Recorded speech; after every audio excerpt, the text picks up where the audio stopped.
And for today's video kay mong pakiton sa akong tripod nga akong gigamit sa paghimo og mga video or mga content man ni siya.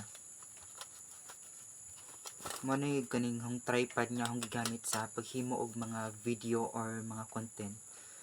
Kani siya pwede ni siya ma-adjust diri sa kani ibabaw basta tan-aw na lang mo sa video. Sa akong pag-explain ana. O kani siya pwede pa na siya mataas ni siya.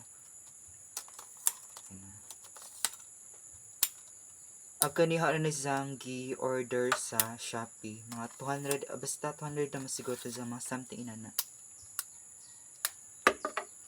Timpo sa ingon kaadyo nga taas.